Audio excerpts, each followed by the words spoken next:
Hello बच्चों, कैसे हैं आप लोग?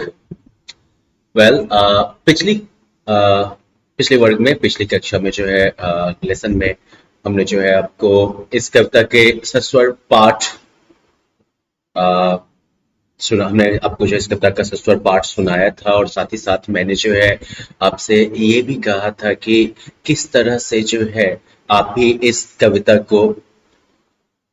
के भाव के साथ और सही सही उच्चारण के साथ पढ़ने की कोशिश करिएगा और उसकी ऑडियो रिकॉर्डिंग भी तैयार करिएगा। अब आज जो है हम इस कविता को दोबारा पढ़ेंगे और इसके भाव को समझने की कोशिश करेंगे। अब देखिए, प्रकृति जो है वो स्वयं में जो है क्या कह सकते हैं, एक बहुत ही निराली चीज है ना। हम सभी इसी प्रकृति की संतान है कि नहीं। हमारे आसपास जो भी है, आ, पेड़ पौधे, सूरज, चंद्रमा, धरती, हवा, ये सब प्रकृति का अंग है। हम भी इसी प्रकृति की संतान हैं। जितने भी अन्य पशु पक्षी, पेड़ पौधे जो भी हैं, वो सब इसी प्रकृति की गोद में जो है पैदा हुए हैं, बड़े हुए हैं, है कि नहीं। और कवि जो है इस कविता में इसी प्रकृति के इस आ, गुण को जो है व्यक्त करना चाहते हैं। जब वो हमें दिखाते हैं कि किस तरह से जो है ये प्रकृति सभी जीव को जो ज्ञान चाहिए वो स्वयं दे देती है। इस प्रकृति के मध्य में जो है जिसको जिंदा रहने के लिए, जिसको जो है अपना जीवन व्यतीत करने के लिए जिस तरीके का ज्ञान चाहिए, वो सब उसे जो है मिल जाता है। अब इस कविता का हम पाठ करें इससे पहले थोड़ा सा जो है कवि के बारे में भी जान लीजिए कि ये इस कविता के कवि जो है, इस कविता के लेखक जो है वो महान कवि द्वारिका प्रसाद माहेश्वरी हैं। ठीक है। और इस कविता के माध्यम से वो हमें ये सिखाना चाहते हैं कि ये प्रकृति जो है यही हमें सब कुछ देती है। ये कुदरत जो है यही हमें सब कुछ देती है और बदले में हमसे कुछ नहीं लेती है ना। और हम भी इसी प्रकृति की संतान हैं। जितने भी जीव जंतु हैं वो भी इसी प्रकृति की संतान है। और इसलिए जो है हमें प्रकृति की हर एक रचना के प्रति जो है प्रेम रखना चाहिए। पेड़ पौधे, जीव जंतु, सबके प्रति जो है हमें प्रेम की भावना रखनी चाहिए। वजह क्या है कि वो भी हमारे बंधु बांधव की तरह ही है, वो भी हमारे भाई बहन की तरह ही है, क्योंकि वो सब भी इसी प्रकृति की संतान है। कवि जो है कविता के शुरुआती छह पंक्तियों में जो है बस प्रश्न पूछते हैं। और ये प्रश्न ऐसे हैं जिनका कि उत्तर एक ही है। कौन सिखाता है चिड़ियों को चींची चींची करना?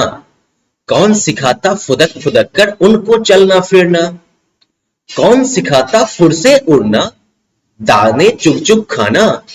कौन सिखाता तिनके ला लाकर घोंसले बनाना? कौन सिखाता है बच्चों का लालन पालन उनको? माँ का प्यार दुलार चौकसी कौन सिखाता उनको?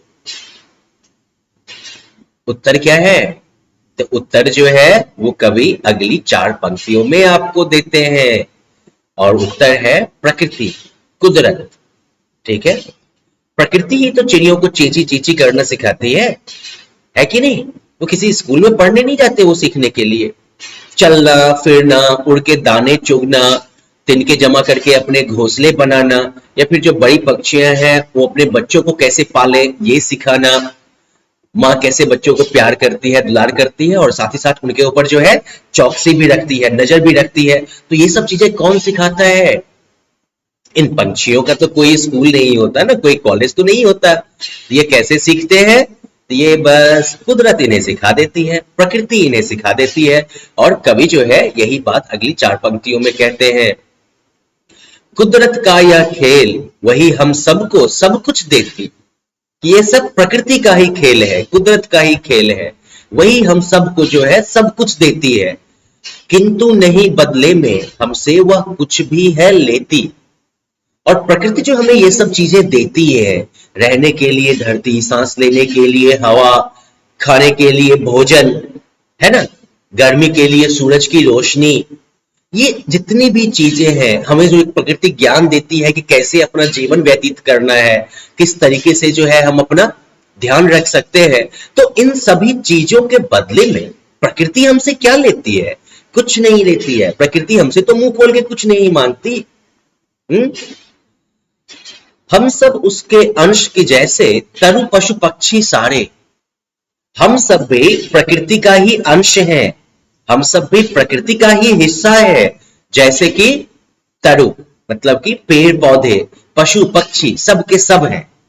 तरु का मतलब पेड़ पौधा, पशु और पक्षी। तो जिस तरह से पेड़ पौधे, पशु और पक्षी सब जो है प्रकृति का ही अंग है, प्रकृति का ही अंश है, प्रकृति से ही उत्पन्न हुए हैं, उसी तरह से हम भी जो है इसी प्रकृति का अंश हैं। हम सब उसके वंशज, जैसे सूरज चांद सितारे। जिस तरह से सूरज चांद सितारे जो है वो भी प्रकृति के ही अंग है, प्रकृति के ही वंशज हैं, प्रकृति की ही संतान है, प्रकृति के ही बनाए हुए हैं, वैसे ही हम सब भी उसी प्रकृति के वंशज हैं, हम सब भी उसी प्रकृति के बनाए हुए हैं। तो इस कविता के माध्यम से कवि हमें क्या संदेश देते हैं? कवि हमें ये संदेश देना चाहते हैं कि हम सब मानव, पशु पक्षी, पेड़ पौधे, सूरज चांद सितारे, हवा, पानी, हम सब जो है वो इस प्रकृति का ही अंग है, हम सब जो है इस प्रकृति की ही रचना है।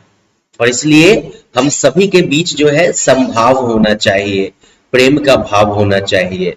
और साथ ही साथ हमें जो है, जो कि प्रकृति हमसे कुछ नहीं लेती है, इसलिए हमें जो है प्रकृति के प्रति हमेशा कृतज्ञ रहना चाहिए, थैंकफुल रहना चाहिए कि प्रकृति जो है हमें ये सब कुछ देती है, जिसके सहारे जो है हमारा अस्तित्व बना होता है। चलिए, अब इस कविता का तो सार समझ लिया आपने, भाव समझ लिया आपने। अब जो है इसके नीचे दिए गए प्रश्नों का आप उत्तर दीजिएगा और देखिएगा कहाँ तक हो पाता है। अगर कहीं कोई परेशानी आती है तो आप जो है व्हाट्सएप ग्रुप में भी पूछ सकते हैं, साथ साथ क्लासरूम में भी जो है अपने डाउट्स आप रख सकते हैं। ठीक है, चलिए फिर मिलते हैं अगले लेसन में। Bye bye.